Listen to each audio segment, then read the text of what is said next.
기독교 교준으로 배우는 영성 30번째 시간. 오늘은 허드슨 테일러의 삶과 그분의 아들이 쓴 책이에요. 사실 아들 부부가 쓴 책인데 허드슨 테일러의 영적 비밀이라는 책에 대해서 살펴보겠습니다. 본문 말씀은 갈라디아서 2장 20절, 이게 이번에 이제 핵심 구절이라고 할 수 있습니다. 같이 읽어보겠습니다. 시작. 나는 그리스도와 함께 십자가에 못 박혔습니다. 이제 살고 있는 것은 내가 아닙니다. 그리스도께서 내 안에 살고 계십니다. 내가 지금 육신 안에서 살고 있는 삶은 나를 사랑하셔서 나를 위하여 자기 몸을 내어주신 하나님의 아들을 믿는 믿음 안에서 살아가는 것입니다. 아멘. 자, 허슨 테일러라는 분은 이제 간략하게 말하면 이렇게 알려져 있습니다. 그 쓴 것처럼 19세기 중국 선교의 아버지, 중국 선교의 아버지다 하면서 특히 중국 내륙 선교를 담당했던 분입니다. 그 전까지는 해안가 지방에 문화가 개봉된 그 항구 중심이었는데 이번엔 중국 내륙으로 들어갔어요. 그래서 이제 선교 단체 이름이 China Inland Mission, 그래서 CIM이라고 하는데 이게 현재로는 이제 OMF 혹은 OM, 그 Overseas Mission 이렇게 돼가지고 국제적인 선교 단체의 전신이죠. 그것의 창시자이고 이번에 선교한 모델이 믿음 선교. 지난주에 조지 밀러 목사님이 그 고아원을 운영할 때 사람들께 후원을 모금하거나 알리고 그러는 게 아니라 하나님께 기도함으로써만 이제 운영했다라고 하는 그런 이제 모델을 믿음 선교, Faith Mission이라고 말씀드렸잖아요. 후원 선교, 믿음 선교 두 양축이 있다 말씀드렸는데 이분은 이제 믿음 선교 모델에 의해서 선교를 쭉 했던 그런 분으로 알려져 있습니다. 자, 이 시대적 배경 먼저 살펴보겠습니다. 이제 19세기로 넘어가는데 19세기는 기독교 역사에서 선교의 세기, the century, the great missionary century이라고 불릴 정도입니다. 19세기에 따지고 보면 우리나라도 이제 복음이 들어온 게 이 19세기예요. 1886년 뭐 이럴 때니까. 이 19세기는 굉장히 기독교 역사상으로 많은 선교사들이 전 세계로 파송되는데 주로 이제 영국과 미국이죠. 알려져 있는 그 선교사 윌리엄 캐리, 영국분이죠. 인도로 갔고 우리가 살펴봤고 이제 우리가 살펴보진 않겠지만 에드람 저슨 이런 분이 미얀마, 지금 미얀마로 간 미국분이고 데이비드 리빙스턴 또 잘 알잖아요. 그 아프리카로 간 분이고 영국분이죠. 허슨 테일러 중국으로 간 영국분. 이 수많은 선교사들이 이 시기에 활동을 했습니다. 제가 보기는 안 넣었는데 그 시기에 폭발적으로 이제 선교가 이루어져서 기독교 인구가 늘어났어요. 그 자료에 보면 1800년도 이제 지금 1800년도하고 1900년도 그러니까 19세기에 선교 사역을 통해서 어떻게 이제 복음이 전파됐나 이런 거를 살펴보는 지표 중에 하나가 여기는 없습니다. 제가 그냥 말씀드릴게요. 1800년대 그 당시에 이제 전 세계 기독교 인구가 2억 4천만 명, 세계 인구의 한 23%였다고 합니다. 그때도 꽤 많았죠. 유럽 이쪽이 많으니까 그렇겠죠. 근데 1900년도 이제 선교위에서 전 세계 기독교 인구가 5억 5,800만 명이 돼서 세계 인구의 약 34%로 증가했습니다. 전체 인구는 한 1.8배 증가한 셈인데 100년 사이에 기독교 인구는 한 2배 이상으로 증가한 거죠. 그래서 엄청난 증가를 이루게 됐는데 그 19세기가 왜 이렇게 선교의 세기이며 이렇게 선교가 활발하게 이루어질 수 있었나라고 할 때 세 가지 큰 이제 세계사적인 흐름과 함께 하나의 중요한 신학적 배경이 있다라고 말씀드리겠습니다. 첫 번째 이제 세가 흐름은 복음주의의 부흥입니다. 우리 그동안 쭉 살펴봤을 때 1차 영적 대각성 존 웨슬리로부터 시작해서 미국의 조나단 에드워드, 또 지난번에 2차 대각성에서 찰스 피니 이렇게 쭉 살펴봤잖아요. 이런 이제 1차, 2차 영적 대각성으로 이제 복음 이제 회심을 하게 되고 전도에 관심을 갖게 되고 이제 연이어서 살펴보겠지만 3차 대각성 무디 목사님의 미국에서 활동한 이런 등등 대부흥의 운동, 대각성 운동을 통해서 사람들이 정말 이제 그 전에 명목상 크리스찬들이 정말 개인적으로 회심을 하고 뜨거운 마음이 돼서 전도를 해야 되겠다 이런 열정들이 많이 퍼져 있었던 것입니다. 그게 이제 첫 번째 흐름이고, 근데 그 흐름 가운데 당시에 이제 신학적인 배경이 그 이제 두 번째 이 당시 지배적인 신학은 후천연설이다라고 말씀드립니다. 요한계시록에 보면 이제 천년왕국이라는 개념이 나오는데 이 천년왕국이 예수님의 재림과 관계해서 먼저냐 뒤냐 뭐 이런 거에 따라서 성경을 해석하는 신학적 견해들이 다릅니다. 후천년설은 천년왕국이 먼저 오고 난 다음 그 후에 재림이 온다 이렇게 믿는 거예요. 그러니까 복음이 세상에 널리 전파되고 다 복음화가 되고 그러면 이 땅이 자연스럽게 천년왕국처럼 하나님 통치하시는 나라가 되고 그 후에 예수님이 재림을 한다. 이렇게 이제 성경을 해석한 신학 사조입니다. 그러니까 이제 굉장히 낙관주의죠, 그렇죠?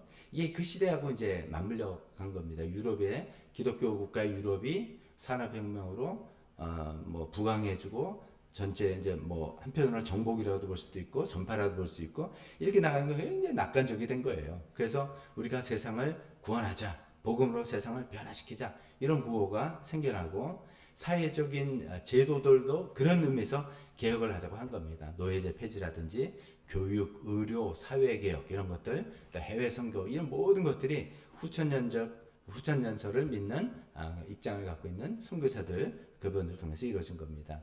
우리나라 이제 언더우드 아펜젤러 이제 목사님들 선교사님 오셨는데 그분들도 사실 후천년적인 전설 견해를 갖고 있는 분들이에요. 그래서 오자마자 학교를 이제 전천년설 입장이라면은 지금 학교 의료 이게 문제냐? 영혼이 주고 하는데 빨리 이게 나라가 망하 세상이 망하고 있는데 빨리 구원하자 이렇게 나가는 것인데 후천년설 입장에는 점점점 복음이 확대되니까 학교도 세우고 의료를 나를 세상을 계획해서 천년왕국을 이 땅에서 이루자라는 그런 입장입니다. 약간 이제 결론은 똑같아도 입장이 조금 달랐다 그런 걸 우리가 좀 알면 좋겠습니다. 그래서 이제 19세기 중에 대부분 그랬어요. 허슨 테일러 이분도 초기에는 그 시대 영향을 받아서 후천년설 입장에서 하다가 좀 변화가 옵니다. 지난 시간에 우리가 조지 밀러 목사님 이야기하면서 그분이 독일 분인데 영국을 가서 어떻게 하다가 헨리 크레이크라는 분을 만나고 그분을 통해서 플리머스 형제단과 관계를 맺게 됐다라고 말씀드렸습니다. 살짝만 넘어왔는데 이 플리머스 형제단의 지도자 중에 한 분이 존 더비라는 분인데 이분이 세대주의의 창시자예요. 세대주의는 성경을 쭉 보니까 세대마다 하나님께서 역사하시는 방식이 다 다르고 뭐 이렇게 성경을 그렇게 해석하면서 전천년설 입장입니다. 즉 예수님의 재림이 먼저 오고 그 다음에 천년왕국이 온다 이렇게 생각한 거예요. 그러니까 세상이 이 점점 악해지고 망해지는 것이지 좋아지지 않는다라고 해석하는 반대 입장입니다. 근데 이제 전천년설을 믿으면서도 세상에 악한 인간 빨리 건져내야 된다 이렇게 해서 선교를 또 하는 사람들이 많아지게 된 것이죠. 그런 배경으로만 일단 좀 알아두시면 좋겠습니다. 첫 번째 이제 복음주의가 이렇게 영적 대각성으로 또 후천년설 입장에서 선교를 많이 했구나 이렇게 이야기하시고 두 번째 19세기에 왜 이렇게 선교세기가 됐냐면 산업혁명 때문에 된 거예요. 기술적 경제적 수단이 발전됐기 때문입니다. 산업혁명이 되면서 증기선이 생겨나고 철도가 일어나고 수에즈 운하가 뚫리고 인쇄술이 발전해요. 선교사들이 멀리 갈 수 있게 됐고 성경을 대량으로 인쇄하고 배포하는 것이 가능해졌죠. 또 산업혁명을 통해서 이제 좀 여유가 생긴 중산층들이 많아졌어요. 이분들이 재정적으로 선교를 후원할 수 있게 된 것이죠. 이런 등등이 있어서 선교가 활발하게 19세기에 일어났다. 세 번째 이제 19세기의 선교의 세기인 것은 좀 이거 안 좋은 거겠지만 제국주의와 식민주의 때문에 그렇습니다. 영국 중심으로 한 유럽의 열강들이 아시아와 아프리카 전부 다 제국주의적으로 식민지화 했잖아요. 그러면서 강제로 문을 여는 거죠. 이 사람들이 문을 열고 싶어서가 아니라 강제로 열어서 이제 선교사와 제국주의가 함께 들어갔다. 뭐 이런 얘기 우리 많이 들어봤지 않습니까? 이제 기독교 입장에서 긍정적으로는 선교사들이 내륙으로 들어가서도 안전하게 보호를 받는 거죠. 영국 선교사 함부로 건들 수 없고 미국 선교사 건들면 큰일 난다. 뭐 이렇게 되는 거서 보호받는 긍정적인 면도 있지만 부정적인 면도 있죠. 선교사가 제국주의자 앞잡이다. 뭐 이렇게 되는 많은 부작용도 또 부정적인 면도 있었던 것이죠. 이런 이제 세 가지 이유죠. 그 복음주의의 부흥, 영적 대각성이라든지 산업혁명이라든지 제국주의 때문에 이제 확 19세기에 복음이 전파되면서 그때 또 신학적인 사조도 후천년설에서 우리가 이 땅에서 복음을 빨리 전파해서 천년왕국을 만들자라는 그런 것이 동력이 돼서 굉장히 많이 선교를 나갔고 많은 열매들을 맺었던 것입니다. 근데 그 다음에 이제 우리의 관심사는 오늘 허슨 테일러니까 이 허슨 테일러가 처했던 상황은 어떤 것인가? 4번에 이번에 중국 선교의 아버지니까 중국의 상황이 어떤 것인지 살펴보겠습니다. 19세기 중국, 지금의 중국이 굉장히 수치스러워하는 그때이죠. 청나라가 망하고 청나라 말기 안쪽으로는 혼란과 반란, 부패 이런 걸 다 썩을 대로 썩어서 일어났고 외부로는 이 서구 제국주의들이 침투를 해오는 그런 시대잖아요. 그래서 이제 뭐 영화 마지막 황제에도 나오는 것처럼 뭐 이제 나라가 이제 청나라가 그러니까 중국의 문명이 뿌리채로 흔들리는 그런 대전환 시기 아닙니까? 그때 이제 허슨 텔러가 중국에 도착한 거예요. 그 이제 국지국지관 사건 잠깐만 살펴본다면 첫 번째는 아편 전쟁이 일어났죠. 영국 사람이 나쁜 짓 한 거예요. 아편을 팔아먹다가 그 뭐라 그러니까 전쟁을 일으킨 거죠. 그러니까 지금 결국 이제 홍콩 활양하고 뭐 이렇게 문호들 개방하고 그다음 또 2차 아편 전쟁이 나서 이제 더 이상 이제 선교사 우리 내륙으로 들어갈 수 있게 확보 이제 인정을 하게 되고 뭐 이렇게 아편 전쟁을 통해서 문호가 열리고 내륙까지도 들어갈 수 있게 된 겁니다. 사실 이제 그것이 세계사적으로는 좀 어떻게 보면 좀 안 좋은 일이지만 이제 우리가 복음을 전하는 선교사 입장에서는 내륙으로 들어갈 수 있는 길이 열리게 된 거죠. 이제 허슨 텔러 입장에서는 이게 이제 영국인이지만 아편 전쟁 잘못된 것이고 아편 무역 잘못된 것이라 공개적으로 비판도 했고 이번은 이제 선교 방침 중에 하나가 철저히 그 중국화되는 거예요.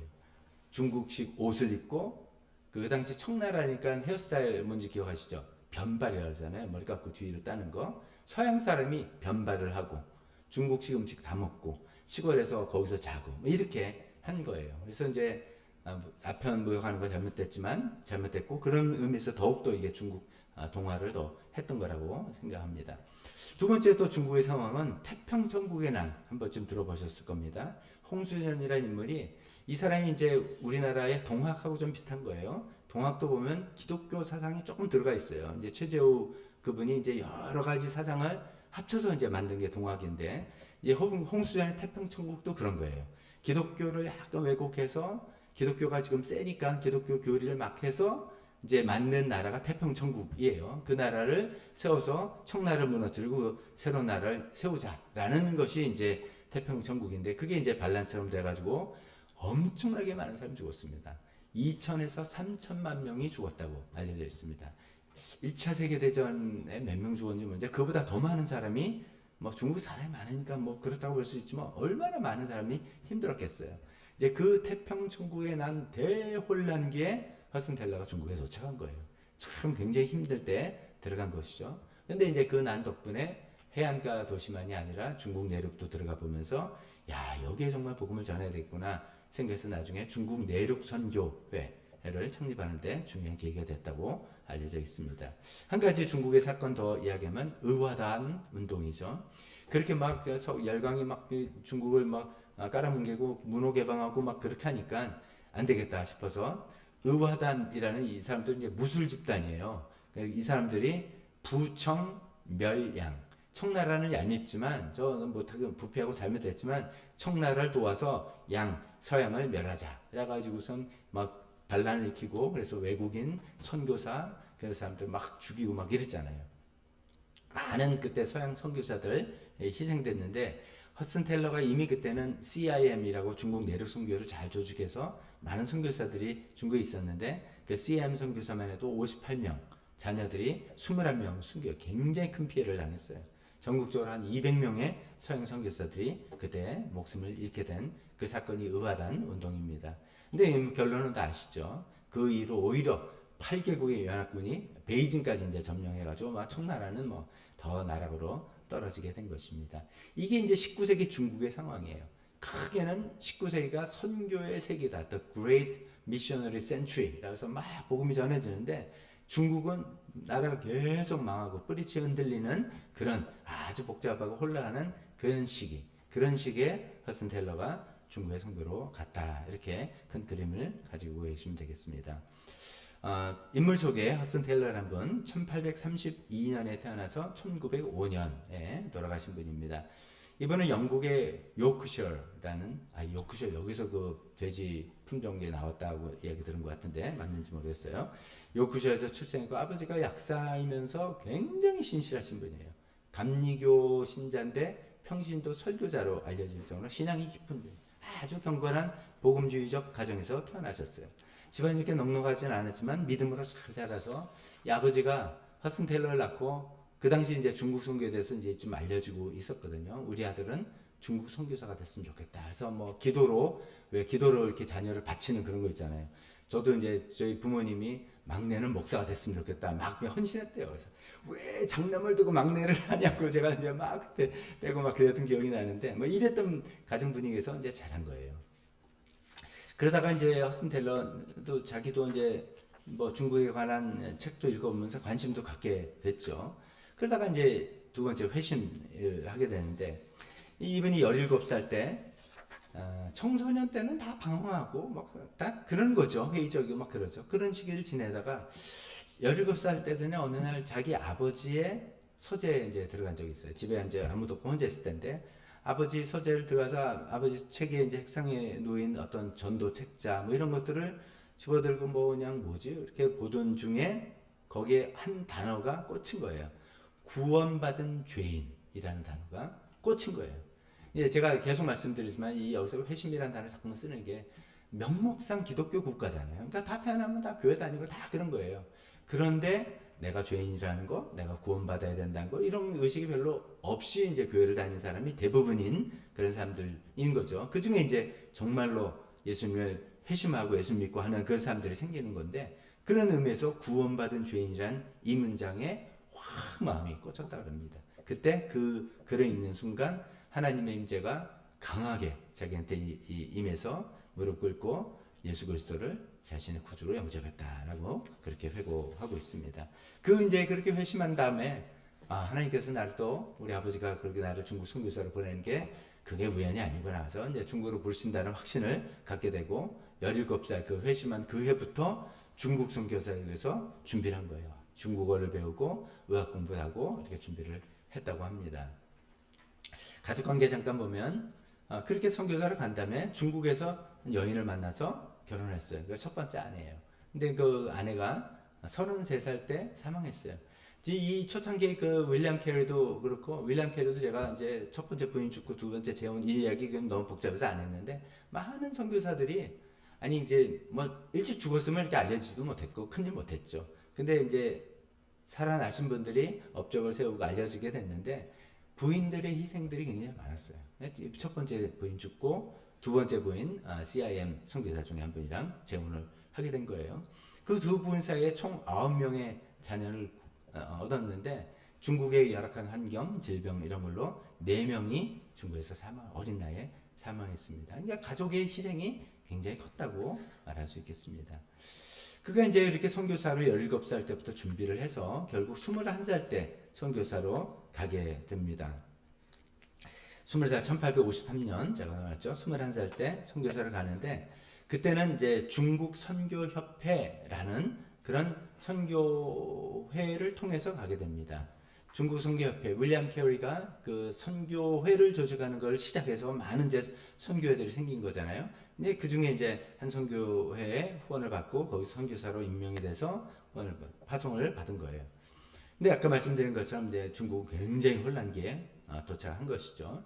그래서 선교사로 거기서 이제 활동을 하는데 좀 이게 좀 안 맞는 거예요. 그러니까 이제 그 당시에 선교회는 어떻게 운영되냐면 선교 본부는 영국에 있고 영국에 있으면서 중국이나 뭐 다른데 선교사들을 후원하고 이제 어떻게 하면 지시도 하고 관리도 하고 하는 거잖아요. 그러니까 현장을 모른다라는 그 생각들이 굉장히 많은 거예요. 현장 모르게 저 영국에서 편하게 그냥 이렇게 정책 현장하고 다른 어떤 정책을 지금 세우는 게 계속 이제 좀 걸리기도 하고 그다음에 이제 후원을 어떻게 이제 해주겠다 재정적으로 했으면 그게 좀 계속 지속적으로 돼야지 되는데 그게 뭐 좀 잘 안 되기도 하고 그러니까 거기서 막 마찰음이 좀 많았던 것 같아요. 그래서 이제 몇 년 후에 한 3, 4년인지 모르겠는지 몇 년 후에 공식으로 그 중국 선교 협회 선교사를 사임하고 독립 선교사로 몇 년을 활동했다고 그럽니다. 자, 그러다가 이제 5번 브라이튼 해변 사건이 이분한테 이제 큰 결정적인 사건이 되는데, 건강이 좀 안 좋아서 이분은 척추 질환이 이렇게 있었다 그래요. 계속 이제 그래서 그런 건강인지 다른 문제로 건강 요양차 영국에 이제 잠깐 와 있는 상태예요. 1865년도에. 그때 이제 브라이튼, 저희가 어딘지 몰라요. 근데 이제 영국 프리미엄 리그 그 영국 축구에 브라이튼의 팀이 있어요. 그래서 거긴가 보다 저 상상을 해봅니다. 거기 한 교회에 이제 그냥 예배 참석한 거예요. 설교한 건 아니라. 그 교회가 한 1000명쯤 되는 큰 교회였답니다. 거기서 예배를 드리고 있는데, 제가 인용문 좀 있으면 읽겠지만 이런 마음이 든 거예요. 영국의 이분들은 여기서 정말 편하게 안락하게 아무 근심 걱정 없이 예배를 드리고 있는데, 중국에 두고 온 중국 사람들이 뭐냐고 떠오르는 거예요. 그 사람들은 복음도 모르고 정말 가난에 찌들리고 뭐 악습에 사로잡혀 있고 그러면서 영혼도 죽어가는 그 수억이죠 사실. 그런 중국 사람들의 모습이 막 떠올라서 있을 수가 없었대요. 너무너무 괴로워가지고 예배 도중에 뭐 그런 것이 좀 좋은 건 아니겠지만 예배 중간에 혼자 나와가지고 그 바닷가로 이렇게 간 거예요. 그래서 이 괴로운 마음이 너무 어쩔 수 없었는데, 그때 이제 그 괴로운 마음 가운데 무릎 꿇고 온전한 헌신, surrender. 그동안의 선교 방법이나 자기가 갖고 있던 생각 다 하나님께 내려놓고 하나님께만 의지하고 내가 이 일을 하겠다라는 그런 마음에 헌신을 했다고 합니다. 그거 이제 인용문 적어놓은 거 같이 제가 읽어보겠습니다. 1800 이제 이분이 나중에 이렇게 기록한 것이에요. 1865년 6월 25일 주일 수천 명의 그리스도인들이 영국에서 자신의 안전을 즐기는 가운데, 영국에서 너무나 편하게 좋은 시설에 예배드리고 있는데 수백만 명이 지식 없이, 복음의 지식 없이 멸망하는 것을 견디지 못해 나는 모래사장으로 홀로 나갔다. 그 영적 고통, 애건이라고 표현해요. 이 괴로움, 어떻게 저 사람들 어떻게 되냐, 뭐 이런 거죠. 방황하다가 주님께서 나의 불신을 정복하셨다. 이 뭐 번역하니까 좀 표현이 이렇게 되는 거죠. 내가 그동안 하나님을 전적으로 의지하고 신뢰하지 못했던 것을 하나님께서 무릎 꿇게 하셨다. 이렇게 이해하면 되겠습니다. 나는 하나님께 이 사역, 선교 사역을 위해 나를 완전히 드렸다. 모든 결과와 책임은 주님께 맡기고 나는 주님의 종으로서 순종하고 따르기만 하겠다고 말했다. 선교사로 처음에 파송 가서 좀 힘들고 어려웠다고 말씀드렸죠. 그 뭐 이제 정책도 뭐 안 맞는 거, 학교 후원도 잘 안 되고, 그러니까 여러 가지 힘들고, 사실 말이 쉽지 중국 선교 당시 얼마나 힘들었겠어요. 그런 상태인데 이제 이 브라이튼 해변가에서 전적으로 하나님께 내가 다 맡기겠다라고 이제 헌신했던 거예요. 그러면서 그 후에 곧 중국의 영적 필요와 주장이라는 이제 소책자예요. 팜플렛 같은 책을 써서 영국교회 우리 중국 선교 해야 됩니다. 이제 호소한 거예요. 이제 반향이 좋아가지고 이제 선교회가 새로 조직이 된 거예요. 그게 이제 CIM, China Inland Missionary라고 이제 조직인데, 이 CIM은 이 선교는 믿음 선교를 하겠다. 믿음 선교의 원칙이다. 우리가 후원을 이분은 이제 조지 밀러는 후원을 요청하지도 않고 알리지도 않고 기도만 했던 분이고, 허슨 텔러는 후원을 요청은 해요. 우리가 이런 필요가 있고 이런 이제 사역을 한다라고 요청은 하지만, 요청받으면 누가 얼마를 헌금했고 누가 이런 거를 절대로 밝히지 않아요. 그러면 사람이 의존하게 된다는 생각에 그런 건 밝히지 않는다는 그런 원칙으로 했던 것입니다. 그래서 이제 선교회를 새로 그가 조직을 해서 가로 6번 중국에서 선교 활동을, 그의 선교 활동을 시작한 겁니다. 1866년에 16명의 선교사와 가족이, 자기 가족들, 다른 선교사 가족들 해서 16명이 함께 중국에 다시 재입국하는 거죠. 그래서 이제 선교 활동을 시작해서 18개 성 전체에 선교 거점을 세우고 의료 사역, 복음 전파, 현지인 지도 양성 등등 집중했습니다. 1905년 그가 사망할 당시에 이 CIM은 849명의 선교사와 수백 개의 교회, 수만 명의 신자를 가진 중국 최대 선교 단체로 성장을 했다. 이게 중국 최대 선교 단체로 성장을 했는데 어떻게 운영을 했길래 이런 거잖아요. 그게 이제 B번에 나오는 거죠. 이 CIM의 China Inland Mission의 운영 원칙이 조지 밀러하고 똑같은 방법이라고 했죠. 약간은 다르지만 믿음의 원칙, Faith Mission이에요. 작은 모금이나 후원자 명단 공개하지 않고, 소식은 알리지만 그 뭐 누가 얼마 더 검사하고 뭐, 우리는 사실 요즘 어떤 후원을 받으면 이제 하늘금 중고등학교도 그렇고 어느 다 그렇습니다. 뒤에 보면 후원자 명단 있어요. 뭐 얼마 이렇게까지는 하는 데도 있고 안 하는 데도 있고. 그러나 그래 보면 우리가 후원했는데 이분들 알고 있구나 라든지 아니면 이게 제대로 전달됐구나 체크 뭐 등등 여러 가지 뭐 좋은 방법 또 좋지 않은 이유 때문에 이제 하게 되는데 일체 그걸 안 한다는 거죠. 후원해 주시면 우리는 하나님께서 공급해 주시는 거 믿고 그 기분 나빠서 안 해. 뭐 안 하는 거예요. 근데 그 안 하고 다르게 하나님께서 후원하신 거를 의지하고 간다는 것이죠. 그래서 오직 기도로 하나님께만 의지해서 처음에 이제 이 CIM 그 처음으로 이제 다시 중국 갈 때 허슨 텔러가 은행에 그 계좌를 열고 은행에다 10파운드 자기 돈 10파운드를 넣고 그렇게 시작했답니다. 어느 정도 자금을 모으고 시작한 게 아니라 먼저 씨앗을 심으면 하나님께서 채워주실 거다라는 그 믿음으로 시작을 했다. 그렇게 알려져 있습니다. 그 다음에 두 번째 그 운영 원칙은 문화 적응 계속 말씀드렸죠. 그 한 유명한 말이 이거예요. 죄만 빼고 모든 면에서 중국인 되라. 우리가 중국 선교를 왔는데 다 서양인처럼 거드름 피고 안 된다. 복식도 머리도 음식도 전부 다 중국인들이 이제 버리는 죄 뭐 예를 들어서 마약을 한다, 아편을 한다든지 축첩 부인을 두 명 둔다든지 이런 거 이런 거짓말 이런 죄만 빼고 모두 중국인이 되라. 이런 것을 개인이 한 게 아니라 이 선교 단체는 다 이렇게 하기로 서약하고 들어오는 것이죠. 그래서 세 번째 운영 원칙은 비종파적 개방적. 이제 이건 교단에서 파송한 뭐 침례교회 된다, 뭐 감리교회 된다 이런 게 아니라 모든 교단 다 환영하고 계층 지식층만이 아니라 노동자 다 누구나 다 환영. 미혼 여성도 환영. 이게 무슨 말이냐면요. 선교사가 미혼이 선교사 잘 안 받아줘요. 좀 언스테이블하다 이거죠. 가서 뭐 어떻게 될지 모르고. 한때 한국교회에서도 미혼은 목사 안수가 안 됐습니다. 괜히 이제 부임해가지고 거기서 뭐 일을 할까봐. 지금도 잘 모르겠어요. 교단별로 목사 안수 받으면 반드시 결혼을 해야 된다. 이게 조건이 되는 그런 게 있어요. 등등 그런 시대인데 우리가 복음을 전하는데 그런 게 어딨냐. 미혼 여성을 받고 영국 사람만이 아니다. 다국적 선교사 다 받고 그래서 굉장히 개방적으로 운영을 하면서 선교 본부는 중국에 두고 현지에서 지휘하는 그런 방식으로 운영을 했다고 합니다. 그래서 이제 많은 열매에 맺었고 굉장히 선교사에서 큰 족적을 남긴 그런 선교단체가 되었던 것이죠. 마지막으로 이제 이번에 책의 내용들 간단하게 몇 가지 살펴보겠습니다. 책 제목이 허슨 텔러의 영적 비밀인데 이 책은 이제 그의 아들 부부가 쓴 거예요.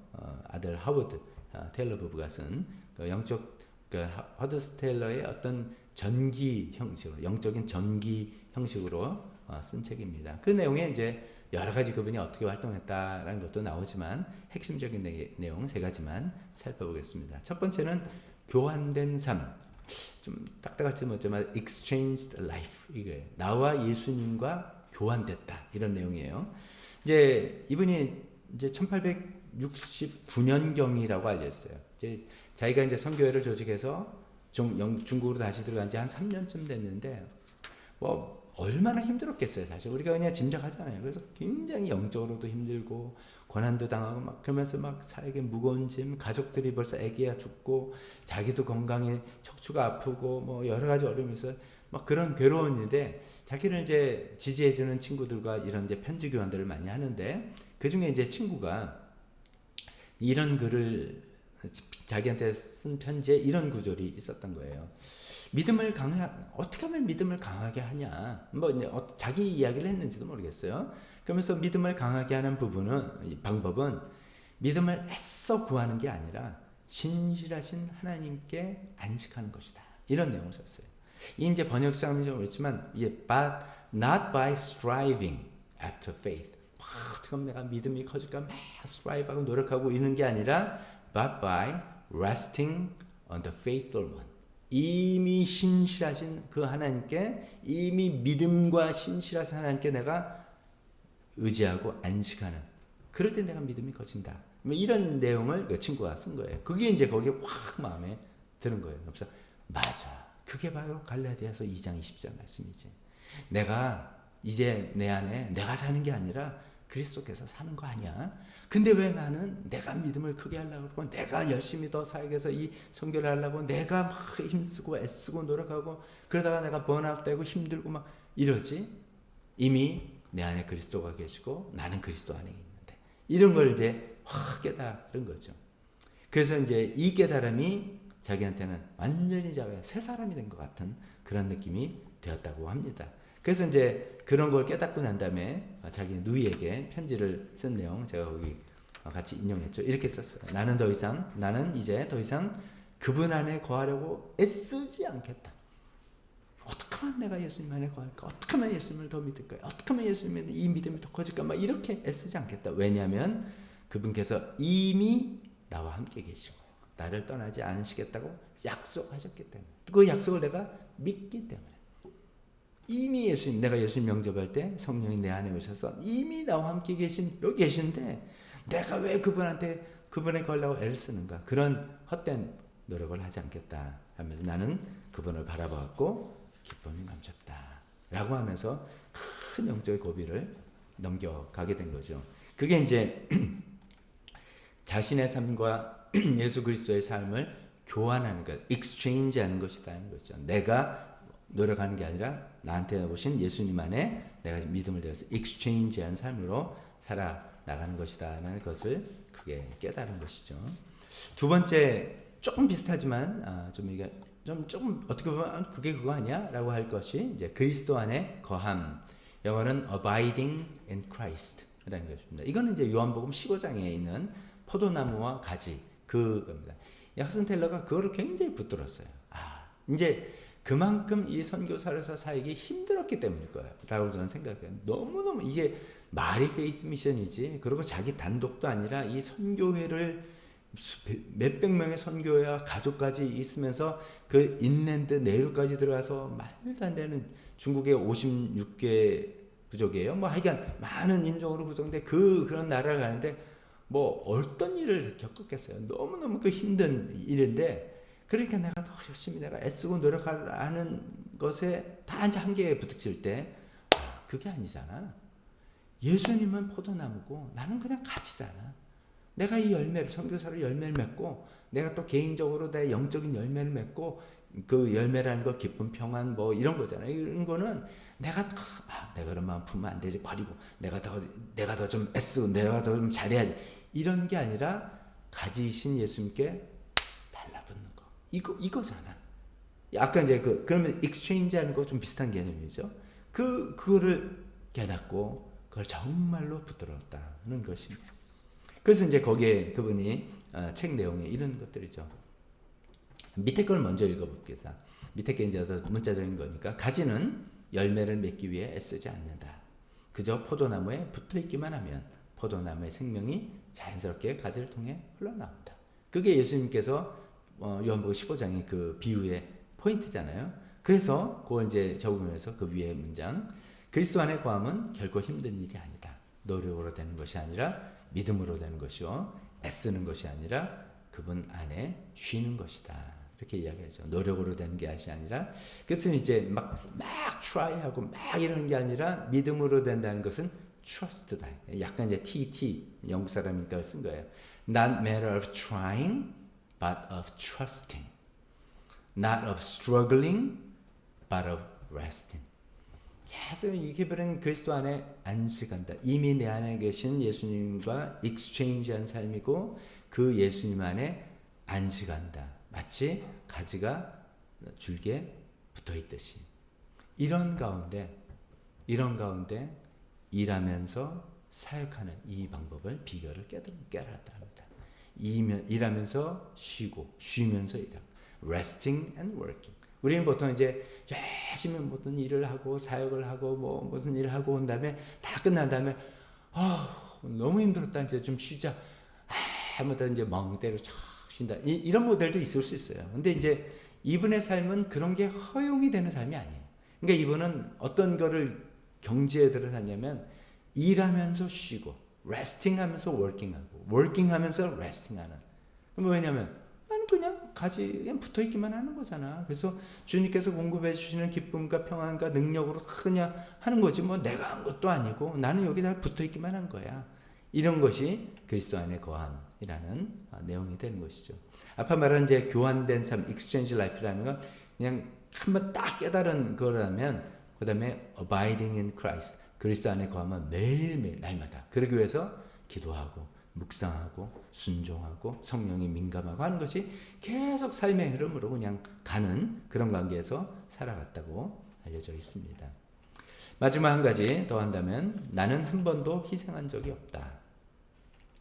아니 세상에 주님을 위해서 희생한 사람처럼 허슨 테일러 앞에서 명함을 낼 사람 많지 않을 정도로 그분이 얼마나 희생을 했습니까? 21살 때 그때부터 선교사를 가서 거기서 첫 번째 부인 잃고 자기 자녀 4명 잃고 자기는 척추질환 잃고 맨날 고생하고 말이 좋아 믿음 선교 좀 늘 재정적으로 그걸 매달리는 그 스트레스, 그 다음에 중국이 변화된 의아한 사건 때문에 자기 선교 팀들의 수많은 사람들이 희생을 하고 뭐 이런 엄청난 일을 다 겪고 그렇게 희생을 했는데도 I never made a sacrifice 라고 고백을 하는 거예요. 그래서 그 하는 고백하는 이유가 그 문장에 나오는 거죠. 나는 희생한 적이 없다. 그리스도를 위해 포기한 모든 것을 그분은 100배 이상으로 갚아주셨다. 근데 그게 물질적으로 갚았다는 게 아니에요. 우리가 보통 이제 하나님, 우리도 살아가면 내가 주님께 조금 헌신했더니 하나님께서 뭐 집도 주시고 뭐 자녀 잘 갚아주시네 라고 해야 되고, 우리가 조금 거기서 나가면 사역의 열매도 주시고 뭐 이렇게 좀 갚아주신다라고 하잖아요. 그것도 물론 하나님께서 보상해 주시는 건데, 그런 것도 있었는데 이분이 하는 이야기는 그런 것이 아니라 주님의 임재를 의식하는 것, 그분의 사랑, 평안, 그리고 영혼들이 구원받은 기쁨으로 이미 내가 주님께 드린 거 조그만 거를 100배 이상으로 다 갚아주셨다. 물론 여기서 이제 영혼들이 구원받은 기쁨, 사역의 열매도 귀하고 있지만 그 이전에 우리가 더 추구해야 될 것은 우리가 주님께 뭔가를 이제 감사함으로 헌신하고 해야 될 때 주님의 임재를 의식하는 것. 이분 표현하면 하나님의 사랑과 평안, 그런 것들이 내 마음에 확 있는가, 이게 가장 큰 보상이라고 이분은 이야기하는 거예요. 그래서 나는 희생한가? 희생 뭐 조금 했는데 100배 이상으로 갚아주셨어. 이게 기본으로 차고 그 위에 물질적인 보상, 사역의 열매로서 보상, 뭐 자녀들이 뭐 이런 것들이 그 위에 채워지는 삶의 표현이 아닌가 싶고, 우리도 이렇게 추구해 나갔으면 좋겠다고 생각합니다. 기도하겠습니다.